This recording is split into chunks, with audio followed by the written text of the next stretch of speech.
민주평화통일자문회의 우리 LA지역협의회에서 제2기 주니어 평통 회원 워크숍이 시작됩니다. 근데 우리 그 1기는 올 1월달에 제뉴얼리에 우리 14명의 1기가 잘 수료를 했습니다. 그래서 우리 다시 또 만나고 좋은 관계를 유지하고 있고, 이제 2기 우리 주니어 평통 2기가 오늘 역사적으로 시작합니다. 우리 민주평화통일자문회 이거 잘 모르는 분도 있고, 그래서 오늘 우리 평통의 수석 부회장님이신 우리 이창건 부회장님이 오셔서 우리 모두 환영하면서 환영사 및 우리 평통에 대한 소개가 있겠습니다. 우리 수석 부회장 나오실 때 박수 한번 쳐주세요. 안녕하십니까. 제가 우리 회장님이 지금 한국에 출타 중이라서 꽁이 아니면 닭이 나와야 되잖아요, 그죠? 그래서 부회장이 나왔어요. 오늘 1기생은 저를 성황리 잘 끝났는데 2기생도 이렇게 성황리에 많이 오셔서 저들 주최하는 입장에서 볼 때 너무나도 감사하고, 또 여러분들이 나라와 민족을 위해서 기꺼이 내가 기여하겠다고 하는 그런 정신이 이렇게 얼굴에 보면서 너무 감사를 느끼지 않을 수 없습니다. 어느 나라에도 없는 그 민주평화 통일이라는 그 자체가 우리나라에만 독특하게 있습니다. 왜 그렇죠? 1948년 6월 25일 저 북한에 있는 김일성이 남침을 함으로 말미암아 분단된 조국의 통일을 위해서 발생한 것이 바로 민주평화 통일자문회의라는 것이 대통령 직속기관으로 설립되었습니다. 이제 여러분들이 역사 공부를 하면서 대한민국의 역사가 어떻게 돌아간 것을 여러분 잘 접해보시면서 아시게 될 텐데, 정말로 여러분들의 조국은 아름답고 그리고 빛나고 세계 역사에 정말 이정표를 그릴 만한 역사적인 나라입니다만은, 불행하게도 조그마한 나라의 두 동가령으로 남과 북이 갈라진 이런 비극 속에서 그래도 저희들이 굳굳하게 통일을 위해서 이렇게 준비위원회가 만들어지고, 또 통일을 위해서 역사 공부를 하면서 이렇게 꾸준히 우리들이 해까지 나와서까지 이렇게 우리 2세까지 신경을 쓰고, 또 여러분들이 몸을 바치게 된 이 이면에는 참으로 나라를 사랑하는 애국정신이 개선되었다고 하는 점에서 생각할 때 시인이 정말로 반가운 일이 아닐 수 없습니다. 여러분들이 이제 남은 시간을 쭉 이제 공부를 하시면서 내 조국이 얼마나 어렵고 내 조국을 위해서 내가 어떻게 일을 해야 되겠다 하는 소명감을 여러분들이 느끼시겠지만, 정말로 오늘 오신 것을 진심으로 쌍수를 들어서 환영을 하고, 특별히 이 자녀분들을 이 자리에 보내주신 우리 학부모님들, 저도 아들 둘을 길러가지고 둘을 전매기 때 미국에 데려와가지고 이제 대학교 졸업하고 장가 가가지고 손자 하나 손녀 둘을 낳았습니다마는, 정말 여러분들 모시고는 어머님들 이래 보시고는 정말 제가 아주 머리가 제절로 숙여집니다. 왜냐?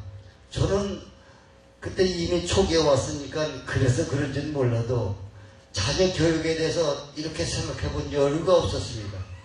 정말 어머님들 피곤하신데도 불구하고 자녀 교육을 위해서, 그것도 나라와 민족의 장래를 위해서 걱정하시면서 자녀의 손을 끌고 여기까지 오신 우리 어머니들, 정말로 자랑스럽고 존경스러워 정말 금할 길 없습니다.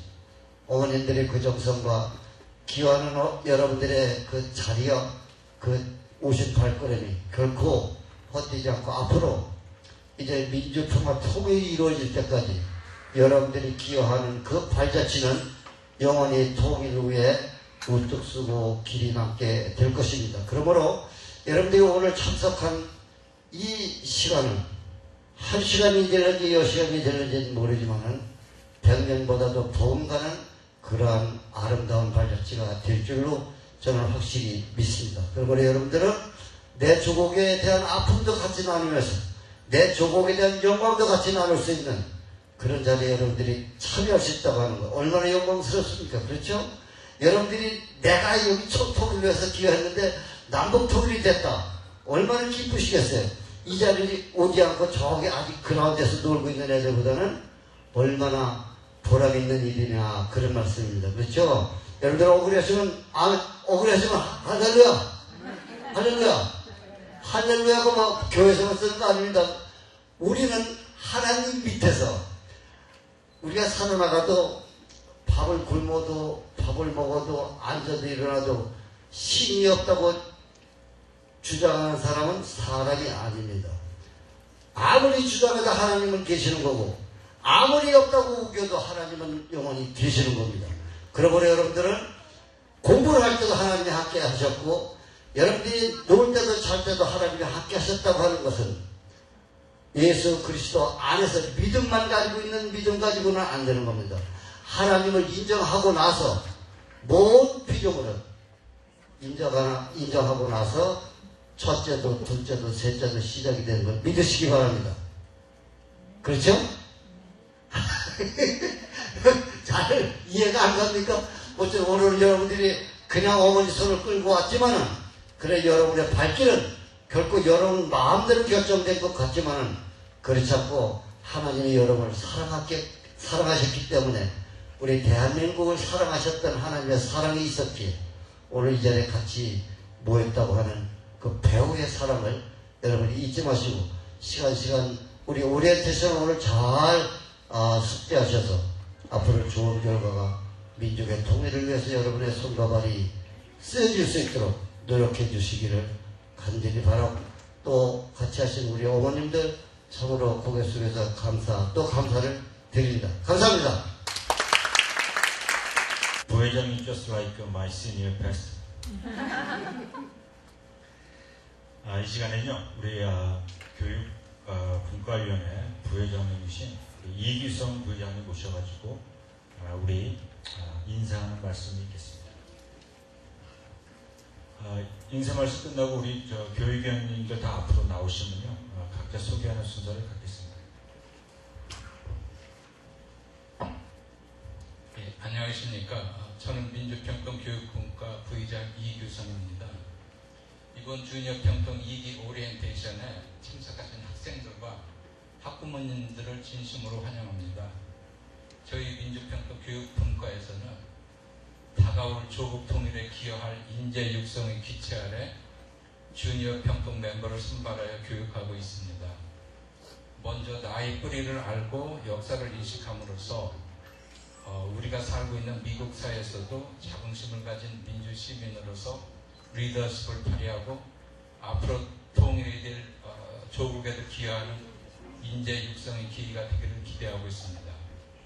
먼저 주니어 평통 1기생들이 성공적으로 교육과정을 수료하였고 이번 주니어 평통 2기 멤버들도 성공적으로 수료할 수 있도록 저희 교장 선생님들이 열심히 지도하겠으며 학부모 여러분들도 많은 협조를 부탁드립니다. 예, 감사합니다. 네, 우리 교육위원회 모두 나와주세요. 이쪽으로 나와주세요. 우리 민주평통에 교육분과위원회가 있습니다. 에듀케이션 파트가 있는데 거기에 계신 분들이 여기 계신 분들이에요.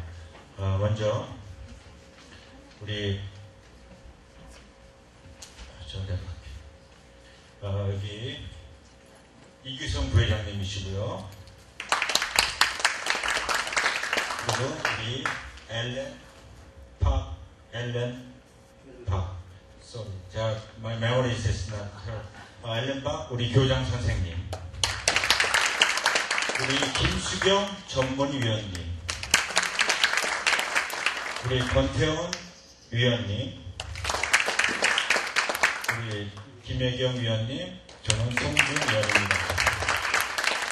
우리 그 교육분과는요 전부 그 에듀케이션 파트에다 인로를 하고 계셔서 우리 엘렌 파 선생님은 하시엔다에서 계시는 학교의 교장 선생님이시고요. 우리 김수경 전문위원님도 잘 아실 거예요. 그랜데일의 한국학교 교장선생님이시고 우리 권태훈 총장님이세요. 사우스베일러 대학교 총장님이시고 우리 김미경 전무님하고 저는 여기에 그냥 있습니다. 감사합니다.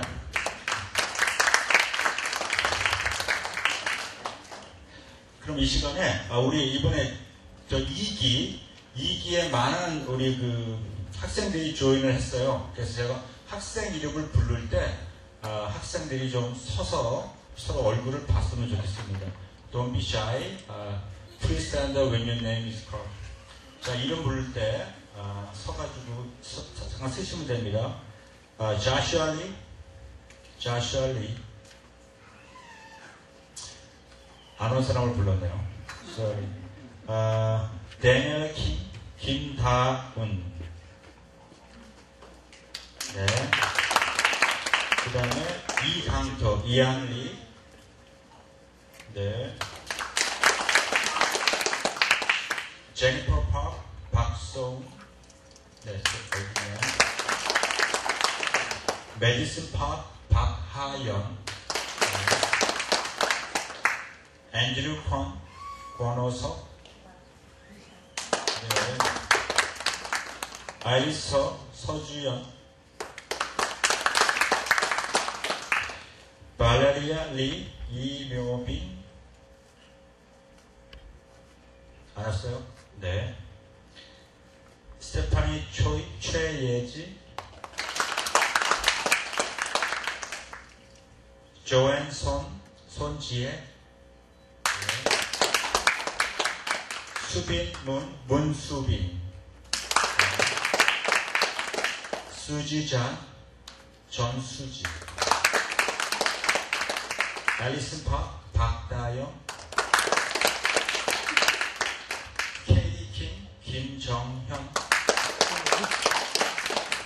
타일러 김정민. 에릭 초이. 알았어요? 신영 박신영. 로렌 박하은. 애슐리 주예나. 저스틴 정리 이동학. 못 왔어요? 네.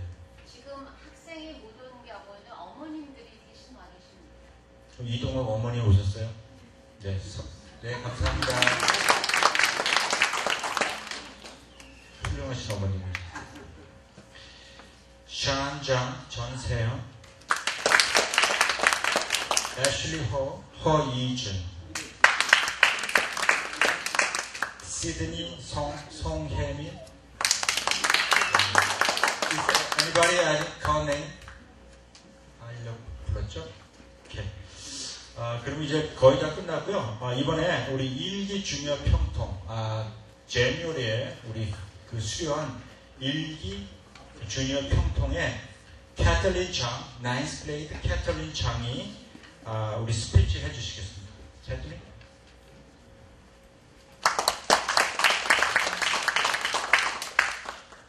안녕하세요. 저는 민주평화통일 LA에 속해 있는 주니어 평통 1기생 장홍주입니다. 먼저 주니어 평통 2기생으로 위촉되시는 여러분들을 축하드리며 앞으로 함께할 날들의 기대와 감사를 느낍니다.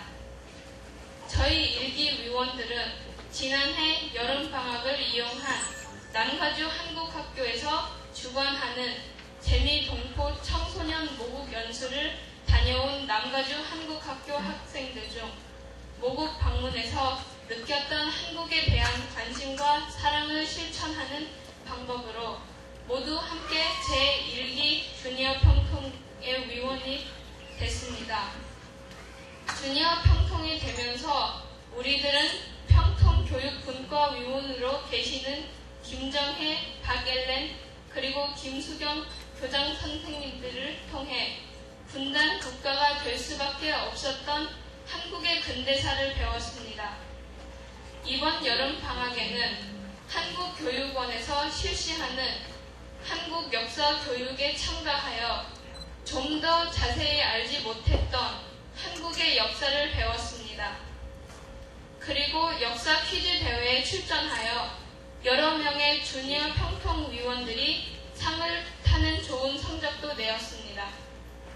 또한 저는 지난주 토요일 통일 골든벨 역사 퀴즈 대회에 참석하였으며 미국에 살고 있는 학생들도 한국의 역사에 많은 관심과 지식이 있다는 것을 느꼈습니다. 우리가 앞으로 한국 분단의 현실을 올바로 알고 조금이라도 한국의 통일에 기여해야 한다는 사명감과 통일의 중요성도 조금이나마 알게 되었습니다.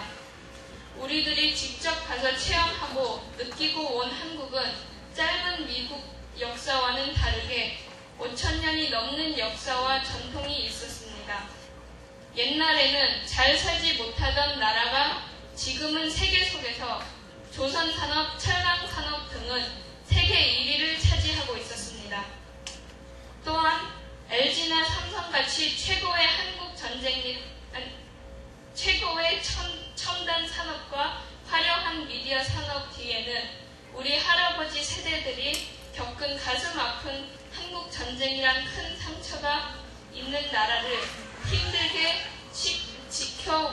지키고 발전시켜 오신 조상들의 나라 사랑하는 마음이 있었기에 가능하였다고 생각합니다. 판문점과 통일전망대, 북한이 파내려온 땅굴을 보며 가족들과 헤어진 채 60여 년 동안 서로 만나보지 못한 현실들이 정말 마음이 아프고 안타까웠습니다. 얼마 전에도 휴전선 근처에서 남북이 총격을 하였다는 한국 뉴스를 들었습니다. 서로 싸우고 있는 남과 북을 위해 우리 주니어 평통위원들이 남북이 싸우지 않고 하나가 되는 방법을 알려줄 수 있는 지혜를 모으는 단체가 되리라 믿습니다. 싸우고 있는 두 친구들보다는 싸움을 말리고 있는 옆에 친구들이 화해시킬 수 있는 것처럼 미국에 있는 우리들이 한국의 분단을 하나로 만들고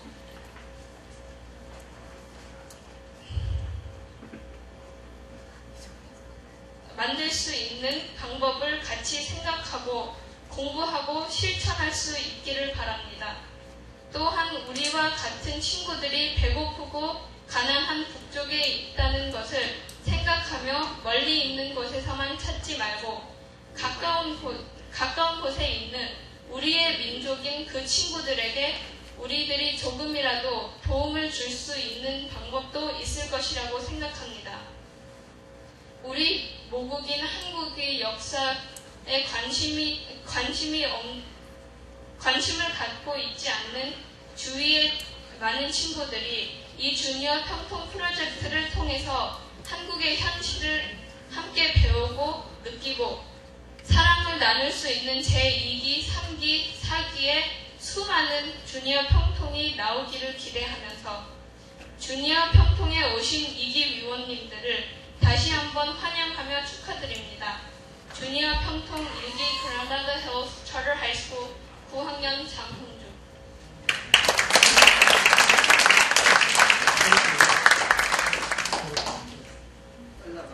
And this is for those who did not understand the Korean. Hello and welcome to the NUAC Junior family. I'm Catherine Jang from the first group of the National Unification Advisory Council, otherwise known as NUAC Junior, and I look forward to great times and achievements with you. NUAC started as a motherland excursion to Korea. We visited many places and saw how much South Korea had developed. Experiencing Korea was different than looking at it through a video. As we speculated the wonders of the South, we felt proud, yet ashamed. Although we were happy for South Korea, we knew that just across the 38th parallel, kids were starving and living in underdeveloped communities. So when we got back from Korea, we decided to form the first NUAC junior group worldwide. In NUAC, we have gone through the proper education of Korea's history. For example, we were given lectures on the long history of Korea from as early as the Ice Age to the present times. After after the series of lectures, we were entered in a Korean history contest. There, many of us brought home awards, and all of us brought back the precious knowledge that we would use for the rest of our lives. In the future, we will speak up and work towards the reunification of North and South Korea. Also, most of us look far to find people in need of help. In reality, we don't need to look as far as Africa to find people in need. We can help the people of North Korea, who are essentially a part of us. Although NUAC Junior is still currently a small association, I'm sure that we will, in the future, become a great force in helping reunite North and South Korea. Thank you.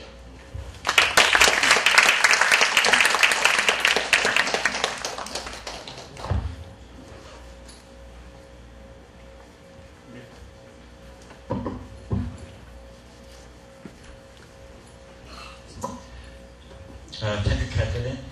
이 시간에는 우리 또 2기 주니어 평통을 새로 조인하는 우리 데니엘라 킴, 11th grade 나오셔가지고 우리 오늘 어떻게 이게 우리가 지원하게 됐는지 소감을 발표해 주겠습니다.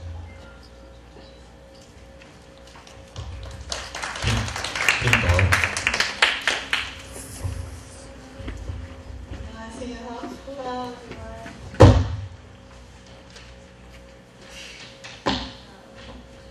I'm honored to be speaking here in front of you all today. I'm not that good of a speaker, so I hope you understand my nervousness and you can make mistakes. So, in 2013, I had the chance to go visit Korea, and I saw the DMZ for myself. This was an emotional and eye-opening moment for me. I realized how much people really want and are waiting for the reunification of Korea. Keeping this in mind, when I was applying for Junior Pyeongtong, my hopes were to learn more about the Korean culture and to meet more second-generation Koreans like myself who have different thoughts and perspectives on the reunification of Korea. As a Korean American, I'm asked two questions. One is what my race is, and another is whether I'm North or South Korean. Even during Halloween, the presence of North Korea is not forgotten. Kids dress up as mini Kim Jong-il's and come up with nicknames making fun of Kim Jong-un. When you think about it, having a dictator in the 21st century is ridiculous and something worth being made fun of. Today, Korea is the only divided country in the world. In the past, Germany was also a divided country with very different living conditions. East Germany was communist and poor like North Korea is today. Eastern Germans crossed the border into Western Germany to bring freedom and a chance to earn money. The Western Germans welcomed them and treated them like brothers, and that helped speed the process of unification. So what's stopping Korea? One big international issue is the freedom of North Koreans. Citizens of North Korea are ready to give their life to escape into China, but China is cold-heartedly returning those fugitives. Korean celebrity Chang Kyo addressed this issue by putting on a benefit concert. During an interview, he implored the Chinese people not to send back the North Korean fugitives. He stated that this was neither a political nor an economical issue, but a higher hierarchy regarding human rights. We may not have the publicity that celebrities have, but I believe that if we work together, we can work to quickly bring reunification. I hope that Korea will become one Korea, so that second-generation Koreans can proudly say that they are Korean, not North or South. Thank you.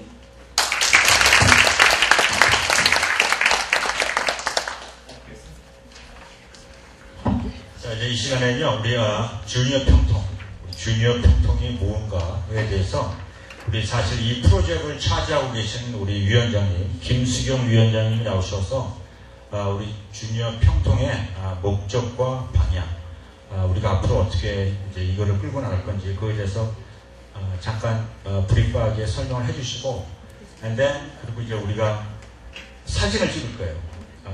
왜냐하면 미디어에 사진을 찍어야 되기 때문에 우리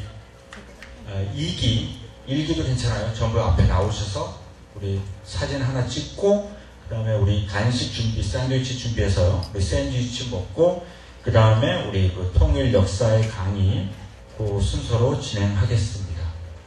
김수경 위원님 나오셔서 우리 주니어 평통이 뭔지 설명해 주시죠. 안녕하세요. 안녕하세요. 네, 반갑습니다. 여러분들 주니어 평통이 무엇인지 알고 여기 오셨나요? 네, 제가 간단히 설명해 드릴게요. 우리나라는 남과 북으로 나눠져 있어요. 그죠? 지금 전 세계에서 남과 북 이렇게 한 나라가 둘로 나눠져 있는 나라가 어디하고 어디가 있었죠? 혹시 아시는 분? 한국하고 젊은이하고 있었어요. 근데 젊은이의 베를린 월이 무너졌죠. 테어다운 했죠. 그래서 이제 세계적으로 디바이드 된 나라는 우리 한국밖에 없습니다. 그래서 저기 지도를 보시면은 우리 한국이 색깔이 위에는 그린이고 밑에는 블루잖아요. 그죠? 그래서 전 세계 지도를 보면은 우리 주변의 정세가 이렇게 둘러싸여 있습니다. 뭐죠? 저거를 한반도. 영어로 뭐라고 그러죠? 페닌슐라예요. 그래서 우리나라가 정말 아주 중요한 자리에 있습니다. 그래서 여러분들이 앞으로 해야 될 일이 많은데요.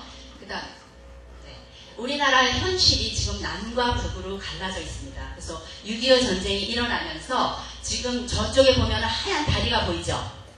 그게 건너가면은 노스 코리아고 이쪽은 사우스 코리아입니다. 그래서 작년에 선생님이 여기를 가봤는데 저기를 못 건너가요. 그리고 이 기차는 예전에 우리 6.25 전쟁, 코리안 워가 있을 적에 총 맞은 그 기차를 그대로 갖다 놨습니다. 그래서 저 기차가 저기를 통과하지 못하고 있는 지금 이러한 현실입니다. 우리나라가.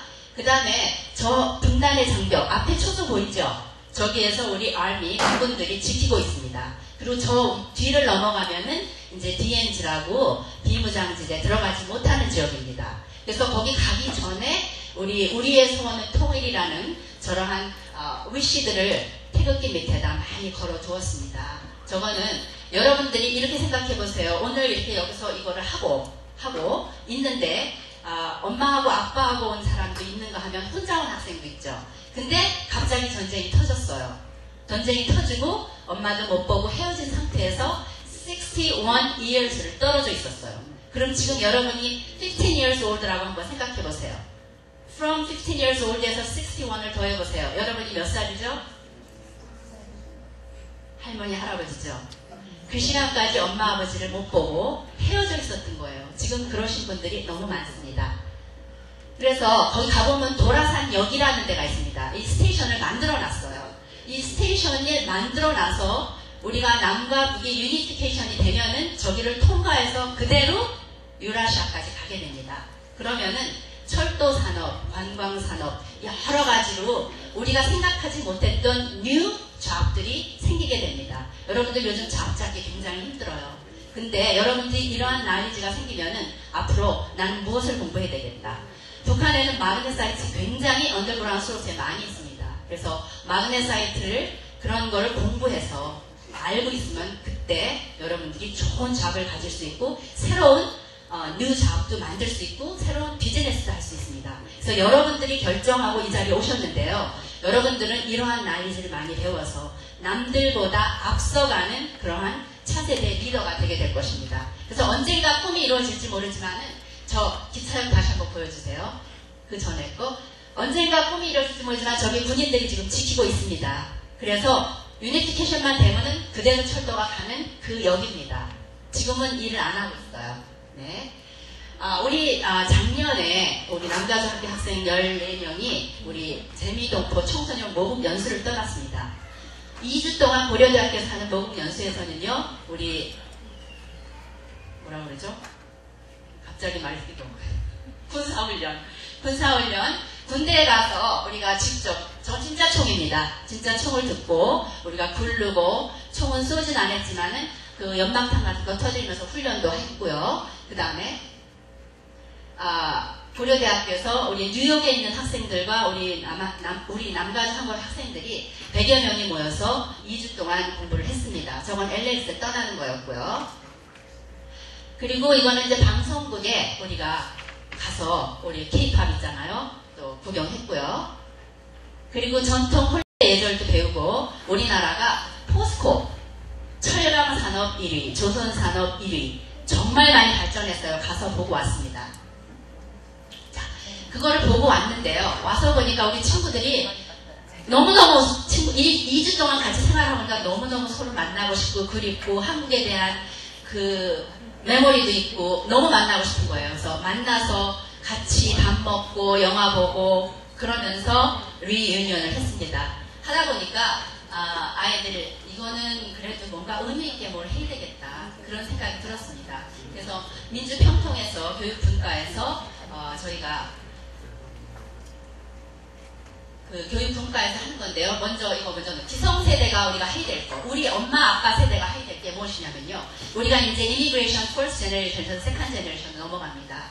그래서 우리 퍼스트 제너레이션이 해야 될 가장 중요한 과제 중에 하나가 우리 지나간 코리아의 히스토리를 여러분한테 올바로 가리키고 여러분이 이해해서 그리고 여러분이 한국인으로서 아이덴티티를 갖는 것입니다. 그래서 자랑스러운 코리안 아메리칸으로서 우뚝 설 수 있게 그리고 앞으로 유니피케이션 돼서 다가올 우리 아이들 또 여러분들끼리 커넥션이 되고 우리 민주평통이 only 미국에만 있는 게 아니라 전 세계적으로 있습니다. 그래서 서로 만나서 글로벌 커넥션이 돼서 여러분들이 리더십을 가지는 것입니다. 그래서 여러분들이 앞으로 우리 대한민국을 이끌어 나갈 수 있는 그러한 역할을 해주는 거죠.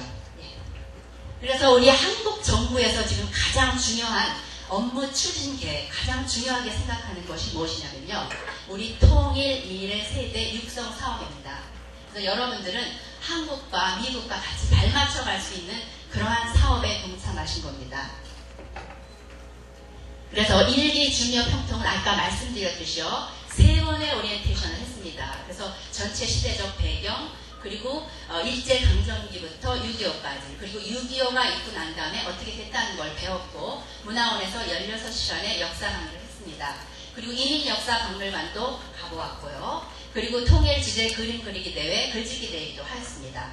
그리고 주니어 평통 발대식을 하고 그리고 재미동포 청소년 노후 영수도 다녀왔는데요. 여러분들이 너무 바빠요. 고등학생들이기 때문에 AP도 듣고 또 학교에서 하는 활동도 많고 그래서 2기 주니어 평통은 조금 프로그램을 바꿨습니다. 그래서 오늘 여러분들이 오리엔테이션으로서 주니어 평통의 목적과 방향을 알고 그리고 역사 강의를 1시간 들을 겁니다. 그리고 난 다음에 또 다시 모이는 것보다는 우리가 12월 20일 날 통일 리더십 데이 캠프를 또 이 자리에서 하게 될 것입니다. 그래서 그때는 1기, 2기 학생뿐만 아니라 또 올 수 있는 학생 오게 해서 좀 더 크게 아침부터 8시 반부터 4시 반까지 홀데이 아침에는 강의 듣고 오후엔 게임하고 또 우리 굉장히 재미있고 좀 노는 그러한 식으로 그러면서 음식 경연대회 뭐 북한의 음식도 만들어보고 또 우리 어떠한 각본을 가지고 연극도 해보고 해서 열심히 짜고 있습니다. 그래서 여러분들이 그걸 참여하고 그리고 앞으로는 통일을 주제를 가지고 노래 가사를 만들어서 노래도 만들어보고 또 그거 가지고 재즈, 뮤직 또 아니면은 댄스 해서 같이 페스티벌도 해보고 같이 체육대회도 해보는 이런 식으로 이끌어 나가려고 합니다. 그리고 6.25 전쟁을 가지고 다 렌탈 갖고 모여서 리서치 한 다음에 우리 디베이트도 해보고 이러한 프로그램으로 이 일을 계획하고 있습니다. 그래서 주니어 평통 그동안 했던 사진을 잠깐 담아봤습니다. 우리 발표식 했던 거고요. 네. 그리고 역사 우리 교육받은 거요. 우리 상당 거의 다 휩쓸었습니다. 그래서 우리 주니어 평통들이 탄생을 했어요. 그래서 아이들 평통 인증서를 다 나눠주었습니다. 그리고 요거는 굉장히 짧은 동영상 1분짜리인데요. 여러분들이 요거 보시고 그 다음에 간단하게 간식하시고 난 다음에 강의를 들으시겠습니다.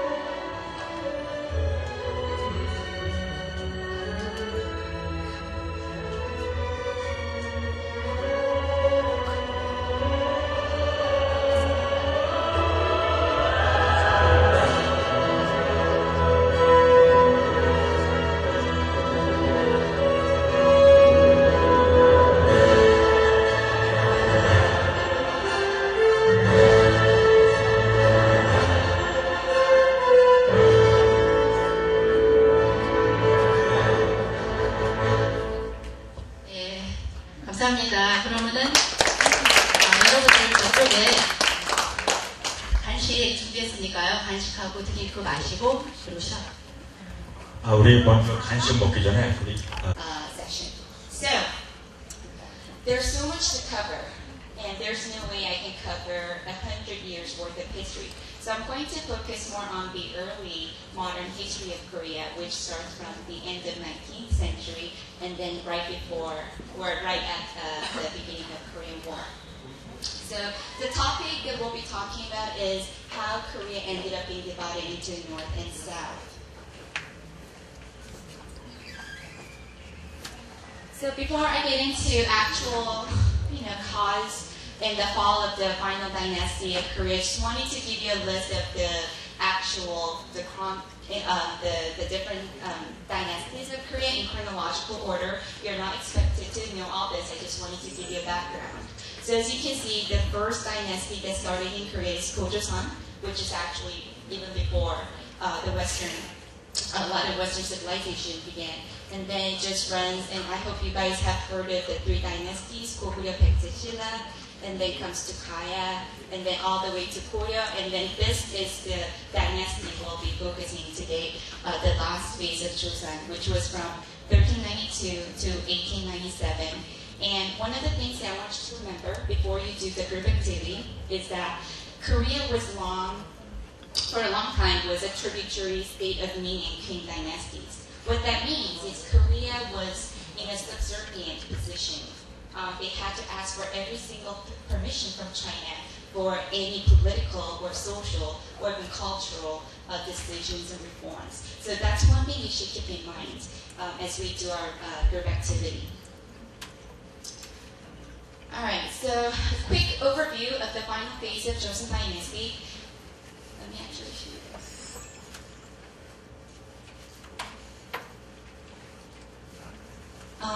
So because Korea is located right between China and Japan, there were a lot of wars and interventions that actually took place on the Korean peninsula. So if you look at the number of wars actually that took place in Korea, there were 529 wars in Korea period and 312 wars in Joseon Dynasty. And then, of course, there's the famous Imjinmyeon, which was from 1592 and 1597, all during Joseon Dynasty. So in January 1864, King Seojong, he died without an heir, meaning that he didn't have a son to pass down his throne. So what do you think happened here?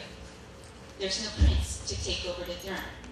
They had to go look for someone else, right? So what they did was the queen reached out to this man, his name was Daewon-gun, hoping to make his son the prince, who later became King Gojong. The reason the queen reached out to Daewon-gun was because he was probably the only surviving member of the royal family who was the closest to the blood. So Daewon-gun's son eventually became the prince and later King Gojong. And when his son became the prince of Korea, he was just too young. He just didn't know how to rule the country. So what his father, Daewon-gun, did was he stepped in and he actually became the actual leader. In the meantime, the daughter of Min clan was chosen to marry King Gojong, and she became the queen of Korea. And she didn't like the way her father-in-law, Daewon-gun, ruled the country because she thought that it's actually the king who's supposed to rule the country, but the king had no power. So she started learning, reading about politics and foreign affairs and other cultures, and she wanted to open Korea to a bigger world. And then that's when there was a tension rising between Daewon-gun and Queen Min. And their policies, political ideologies were very contrasting. Daewon-gun's policy was very isolationist, meaning that he didn't want to open the gate of Korea to other parts of the world, whereas Queen Min actually wanted something completely opposite, opened the door to the rest of the world. And we'll find out more about this in your group activity. So what I want you to do is in each of your group, I want one person to come out and pick one of the boulders here I put on the stage. You can't open the boulder. You're not allowed to see what's inside. So one person, please come out and then take your boulder. Don't open it yet. I need to give you instructions first. So the folder you each picked up just now represents a country. And one of the groups will be the judge. I actually wrote down who represents what. Who has the judge folder? Judge. Judge. Okay, judge. All right. So we have 4 countries representing. Who's France here? France, Japan, China, Russia. Okay, you may now open your folder and you'll see 2 or 3 pieces of paper, or 2. The first one is the map of East Asia, including Korea, Japan, and China, and parts of Russia. And the second piece of paper is the country that you're representing. And the last one is Korea. And each piece of paper describes what the historical incidents and dilemmas, conflicts each country was facing that time. What I want you to do is compare both lists, the Korea list and your country's list, and see which would be the best way to take over Korea.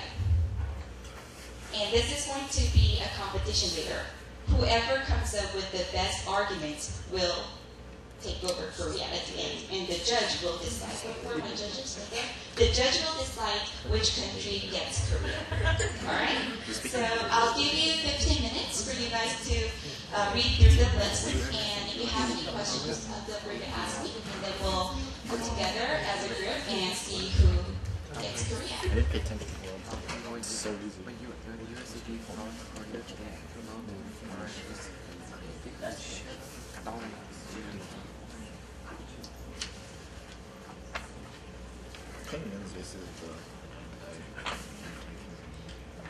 We obviously the screen itself.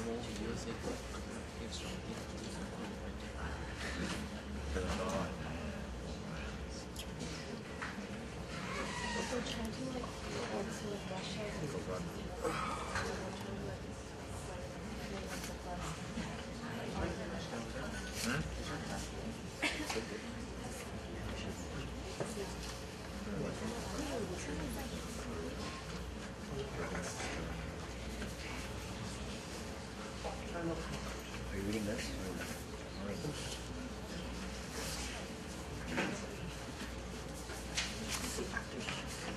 Oh.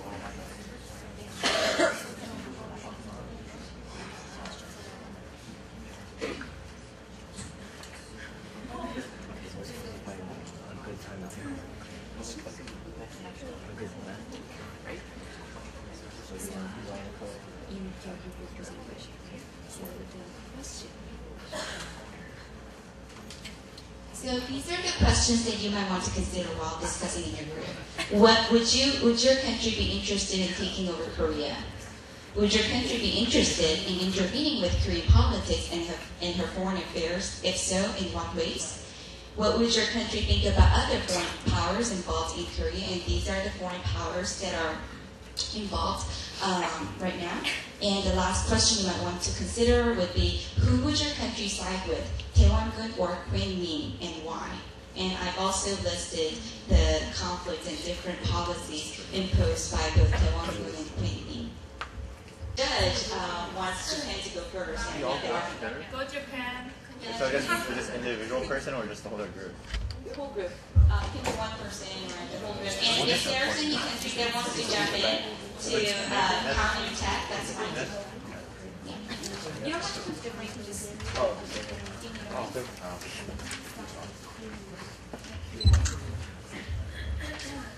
So, addressing the questions, would your country be interested in taking over Korea? It would be interesting because if they take over Korea, there would be coal and iron, which would be really good for them. And for the second, I want you to answer question by question. I want you to just make your argument.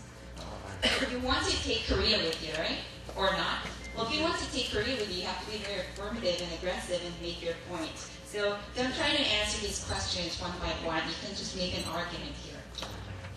but Japan will want to take over Korea because they could take over all the resources, and if they take over, they could have a military base take over a place like China and Russia, and by taking the benefits, they wouldn't have to rely on America for the supplies anymore.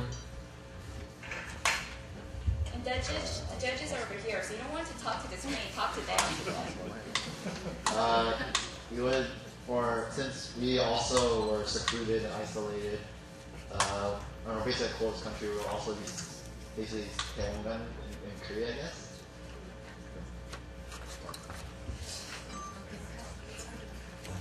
Speak. Wait, did I say okay?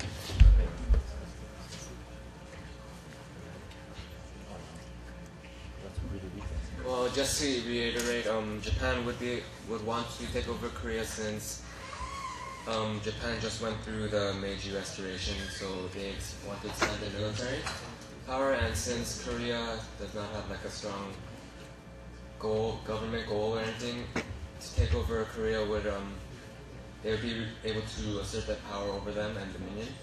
And in that, they would be able to block off all other threats from foreign countries if they were able to take over Korea.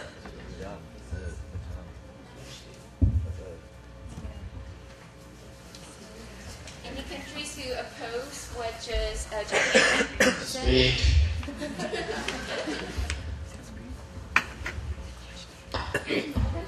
China. China. So we chose to also take over Korea because, the Queen invites Western powers to introduce new ideas and thoughts. So basically, we want to give them improvised new culture and new arts and mathematics and new aspects of that.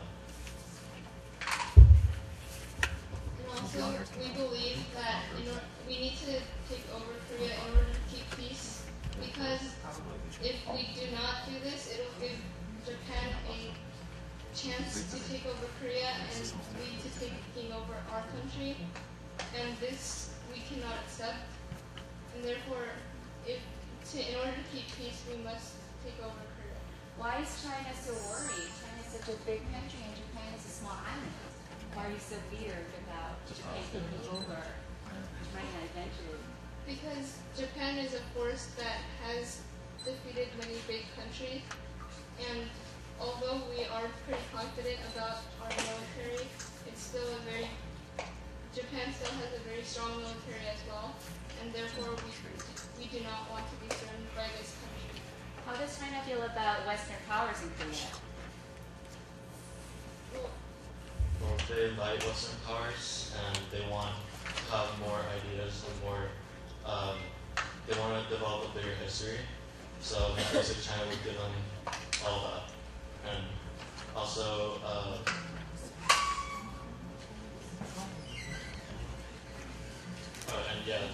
Korea would reinforce all these new aspects of China would give us. Any counter arguments here? Japan? Anything you want to tell China? Not yet? We shall take you over. You win. Well, China just said that they're worried that Japan would take over. Anything you want to tell China? No? They should be. Yeah. So the judge, who do you pick next? Russia. Oh, they switched it. He switched it. Here's the Russia, right? Okay, Russians. Soon to be Soviets. So as Russia, I think taking over Korea wouldn't really benefit us, but rather being allies would. So we would side with the Queen Min, because she's more open to outsiders instead of Taewon-gun.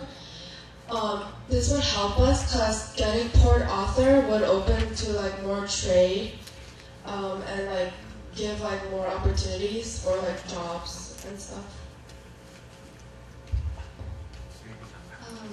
If we want to colonize, we want to have more colonial possessions because we want to take advantage of China's bad situation, and also we're becoming a little bit wary of Japan because they keep on expanding, and we want to get more trade, as you said, from Port Arthur. And although China granted us a lease, if we are allied with Korea, then we will have more access. So everyone hates Japan at this point. Am I correct? And also, if we do take over Korea, China and Japan also want to take control of Korea, so that would like create like worse like situations for us, and wouldn't really be an advantage. Anyone? Any kind of argument? Japan, China? Is China on the same? Looks like China's on the page as Russians. So we have left now? France. Everyone hates us. So I think France would be likely to take over Korea because we think it's France think it's their duty to reform and civilize the other society to Western standards, and they would probably want to convert all the Koreans to Catholicism. So France is the second largest colonial empire, which means they have the resources and like the ability to take over Korea. So that was definitely a part of their plan, big plan. And they're also getting wary of Japan because they keep on expanding, and Russia is.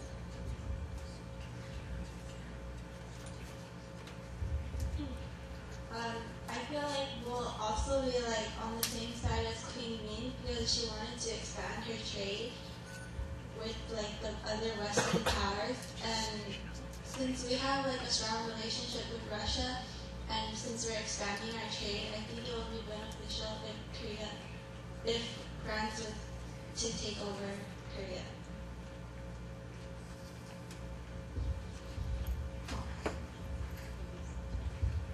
We're done. Are there any other countries who want to make any final comments? Why you hate us? Why must you hate Well, us? you'll see why very soon. So the judges, make your vote. And then let us know which country. You're a big Russia. You're a big Russia or China. What's a bigger deal? They hate us. Well, while the judges are making their decisions, what do we have, like what are some of the agreements that we have here? They all hate China. Or not China, Japan. We all hate Japan. All right. How do we feel about Korea? I heard something about Korea from this. You guys are from Russia, right? From Russia. How do you feel about Korea right now?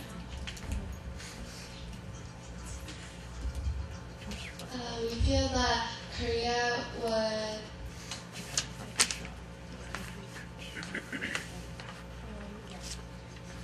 we feel that actually taking over Korea would be disadvantageous because so many other countries are really want Korea. So if we take control, then that will put us in a position where we have to fight many wars, and that might be the opposite of what we want right now. And what's your impression in Korea? How do you feel about Korea? Like, do you feel good, bad? Are you like nonchalant? Do you not care? How do you feel about Korea in general in this circumstance? We feel good about it because it can actually we can benefit from each other. And also another point that I forgot to mention was we wouldn't really want other countries to have interactions with Korea because then it would it would decrease trade with us. So. Have we come to an agreement? Do we have a vote here? So we can announce the winner now. Can you do it with some excitement? We're announcing a winner. Russia. Russia. Okay, why? Can you tell us why you chose Russia? Like they said, Russia would, even if they try to take over Korea, they would have two enemies on both sides. If they would have two enemies on both sides, so that wouldn't work out well. France, if they try to take over Korea, there would be a weak military force because all the support would be thousands of miles away. And China and Japan. This is China and Japan. So you decided to put them on first. Okay.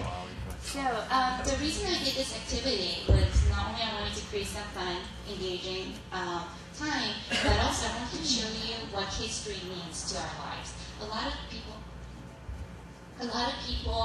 or a lot of us think that history is the record of past events. It is true partially, but actually it's not, because history can change depending on where, like which perspective you're looking from and in what position you're in. So, does anyone know what actually happened to Korea?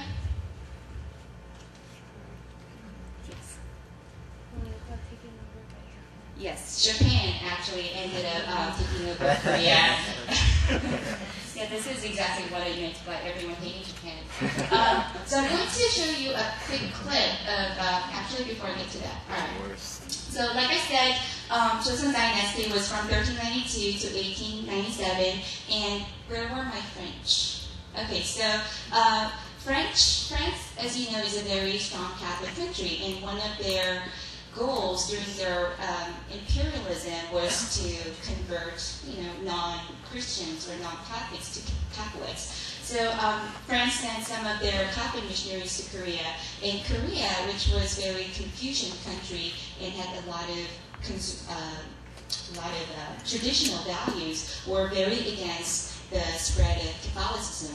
So what they did was they started massacring all the French missionaries and all the Korean Catholics. And what do you think France felt about it? They were not happy, right? Because Korea was killing their own people. So in order to kind of punish Korea, the French went into Korea and occupied this place called Gangwon-do, and they occupied that little piece of land in Korea, and there was the French and Korean tension, and that's called French Campaign Against Korea back in 1866. And then 3 decades later, we have signed a Japanese war. Who are my Chinese? Yeah, China, and you guys hated each other, so you guys went to war for a year. And what's actually fascinating is this war, a lot of this war took place on the Korean Peninsula, when Koreans were not even interested in this war. But just because they were geographically located right in between, they had to sacrifice a lot of their parts. And then a year later, or right after the sign of Japanese war, so Japanese won this war, and their power is growing bigger and bigger. And they hated Queen Min because they were looking for every opportunity to take over Korea. But what was Queen Min doing? She was inviting all the Western powers, right, to make sure that Korea can kick Japan away by using these Western powers. So what they did was the Japanese people, they decided to kill Queen Min. And it wasn't an official war that broke. It was a very secretly planned plot. These group of Japanese marched into the palace in the middle of the night, and they just killed everyone in the palace, including Queen Min. And we don't know how true the history is, but the history tells us that the way Queen Min was assassinated was very inhumane and very brutal. There are a lot of anecdotes. Some people say, like, they burned Queen Min, alive. Some people say, like, Queen Min was raped by all these Japanese people. So we never know what really happened, but the fact is Queen Min was assassinated. I'm going to show you a quick clip from one of the Korean dramas. This drama actually came out back in 2001, and Queen Min's another name was the last empress, because she really was the last empress of Joseon Dynasty, and her Korean name was Myeongseong. So in this clip, she's pretty much talking about how she wants to use Western forces to make sure that Japan doesn't take over Korea. So she's saying, she's using an animal, like predator metaphor, to tell the king what she's trying to do by inviting France, by inviting Russia, by inviting the United States, and how to keep an eye on Japan so that Japan doesn't take over Korea.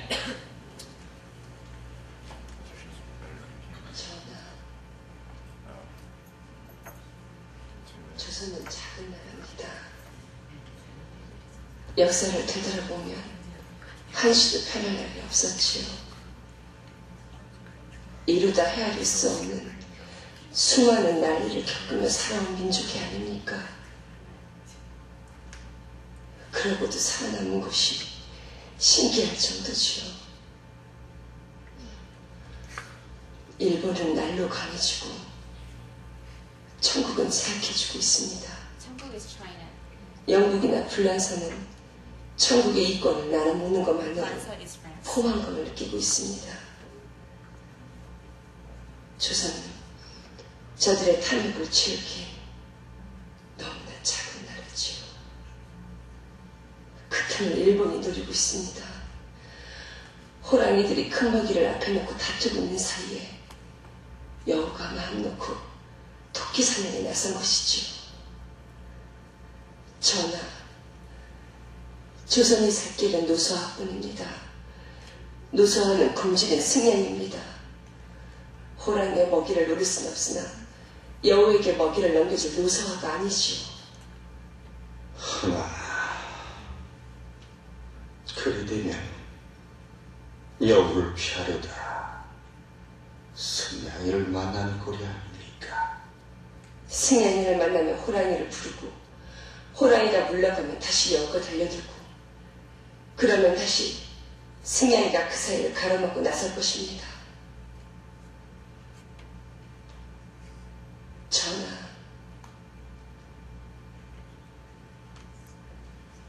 행여 제가 죽더라도 눈물을 흘리시면 안 됩니다. 전하께서 허약해지시면 백성들은 갈 길을 잃고 헤맬 것입니다. 전하께서는 부디 강건한 군주가 되시어 나라를 지키셔야 합니다. So it gets a little really dramatic, so we'll move on to the next one. This is the scene from the same drama, The Last Empress, and it actually shows how the queen was assassinated. Well, again, we don't know how true, to what extent this is actually true, but it's a good way of seeing how this all happened.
Share with you how it all happened and how Chosun actually came to an end.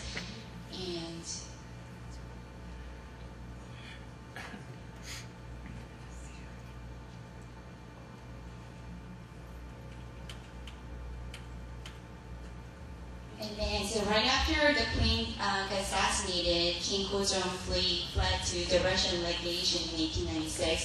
And right after that, it was Russo-Japanese War, and that's where the tension, Russia and Japan, was going on right there. And finally, Japan wins, and then in 1910, that's when Japan actually takes over Korea. And for 35 years, they actually colonized Korea. And there are a lot of movies actually that portray the Japanese colonization. So if you're interested, it's a good way to learn about it. And then the colonization comes to an end in 1945, because what happens in 1945 is one of the most important dates in world history. What happens in 1945? Anyone? I hear a lot of whispers, but yes.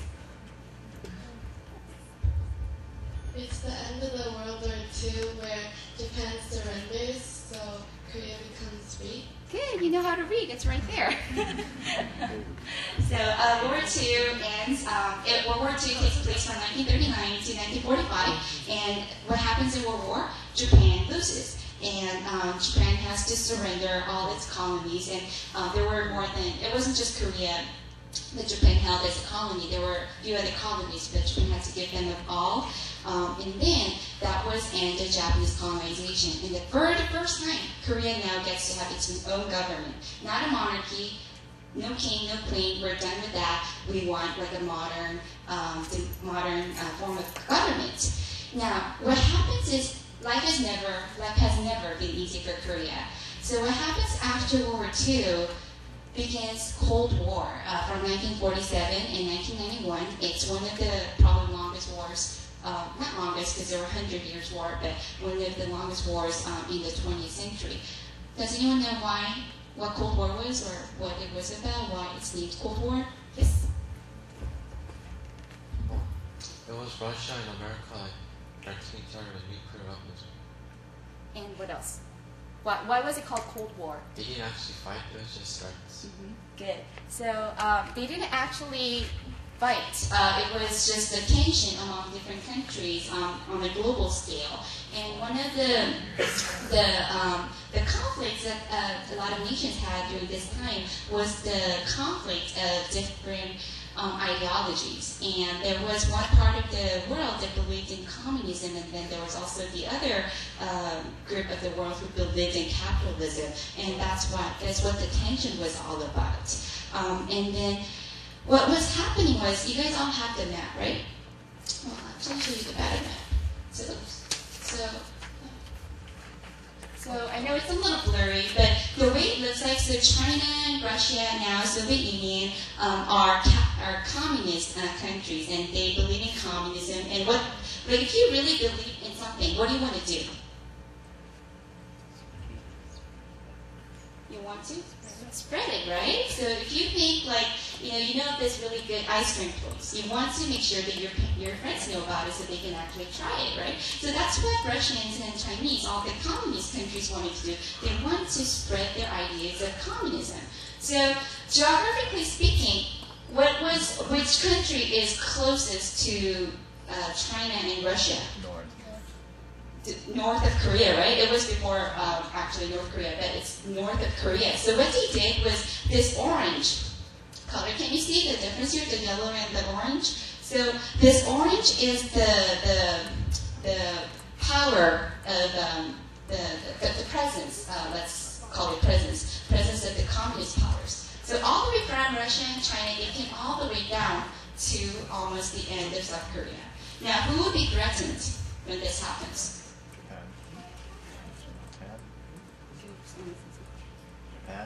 Japan? Yes. Why would Japan be scared? Because China's inching closer to them. Could be, but Japan, this was right after the war. Japan's busy taking care of themselves. They have people starving to death. They don't really care about politics at this point. Who would be the most scared people? Or countries? Or groups of people? Yes. Korea, yes, because it's again happening on their peninsula. How about what other foreign powers? Yes. America? Why America? Because communism is spreading. Okay, communism is spreading. So why is America scared of the spread of communism? They're anti-communist. They're anti-communist. They're capitalists. So what they do is, with the United Nations, they actually attack back. And this yellow is the occupation of the United Nations with the aid of the United States. So they go all the way back now to North Korea. You see the whole reverse situation, right?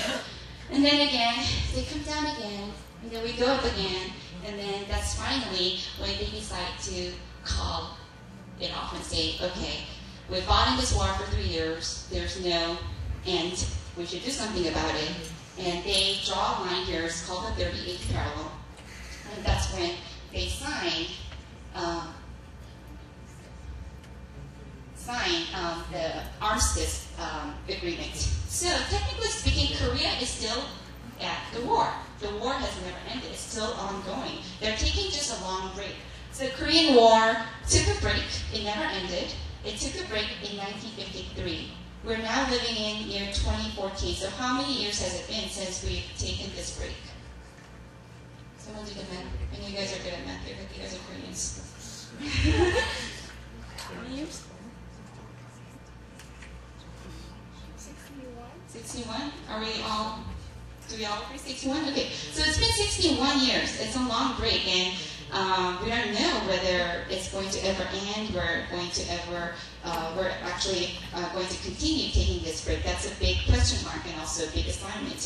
So it was a rather quick overview of the modern early Korean history. But the point I wanted to make here is a lot of histories that you learn in schools are written from American and Western scholars. What does that mean? Someone said bias. Yes. Bias. What do you mean? What do you mean by bias? It shows America as good people. Good. You can pass on the mic. It's portrayed from America's perspective. So America, even if America did something wrong, they try to make it sound better than it's bad. Surprisingly, Korean War is the most disregarded war in the history book in a lot of American public schools, and there are different perspectives on Korean War and how true and how accurate the facts are and what we think about Korean War. So, for example, here the dominant Western opinion at the time saw an international communism that tried to expand step by step its sphere of influence to other countries. So they thought intervening in the Korean War would be the only way to actually save Korea. And thus becoming part of, that strategy against the advance of communism. On the other hand, China, which was the communist state, regarded America as acting as an imperialistic aggressor who not only interfered in inter-Korean affairs without any justification, but who also interfered in inter-Chinese affairs. For my Chinese, the choir. So, what do you think about this statement? Do you think it's true or do you think it's biased? From China's point of view. So the China thinks that America was an imperialistic aggressor. They see this America's intervention in Korean War as a colonial movement trying to intervene in Korea. Does China agree? Why? Why not?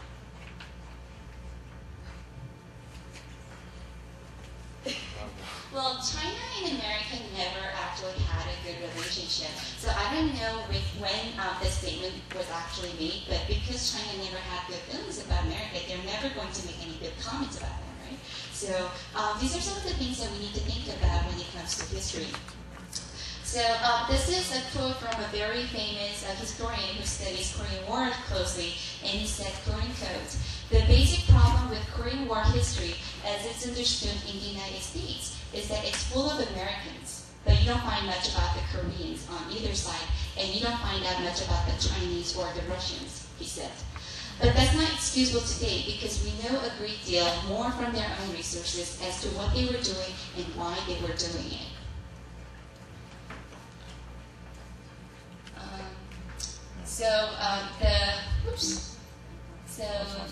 The point I wanted to bring to your attention is that this is a very famous quote from Winston Churchill. We know who Winston Churchill is, right? He said, "History is written by the victors." So the way Japanese look at Korean War will be very different from the way we see it. The way Americans look at the Korean War will be very different from the Russians see it. So what I'm trying to say is history is always written by the victors, and it is your job to actually see who the victors are and from which point or which perspective the history has been written. And it's your job to analyze and evaluate the validity of the history. And right before I end, I wanted to actually finish with a clip with this movie. Have you guys seen Take a Peek? Yes, it's an oldie now. It's been more than 10 years since it came out. It's basically about these two brothers right before the Korean War. And after the war breaks out, all the families are separated. It's going crazy. There are bombs everywhere, you see people just lying, dead bodies, and they're trying to flee from the war scene. And these are like two very close brothers, almost like friends. And in the middle of the war, they get separated and they don't know where each other is. And then they are both drafted to the army, and then in the end, they actually run into each other. They confront each other in the battlefield. And the older brother is now siding with North Koreans, and the younger brother is the South Korean soldier. So they have to shoot one another, and it's a sad, tragic story. So I'll end this session with this movie trailer. Shoebox.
꿈이었으면 좋겠다.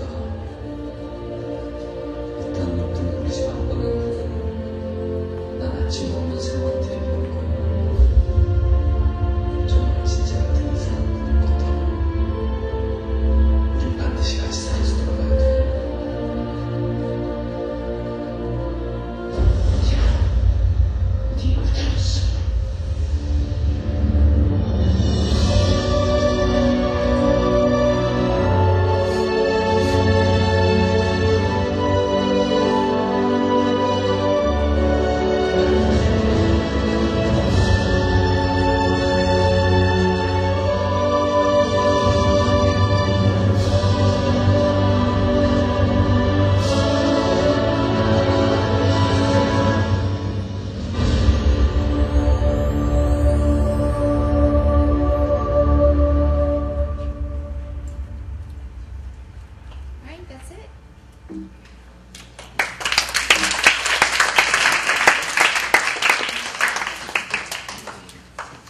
한번 쳐주세요.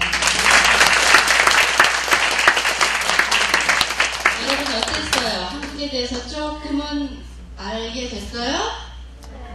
네. 좋은 시간이었어요? 네. 그러면은 지금은 우리 12월 20일 날 있을 데이 캠프에 대해서 우리 김혜경 의원님이 나와서 간단하게 설명해 주시고요. 그리고 오늘 어머님들 12월 20일 날 이 장소에서 데이 캠프를 하게 됩니다. 그래서 참가 신청서를 여기다 마련해 놨거든요. 그래서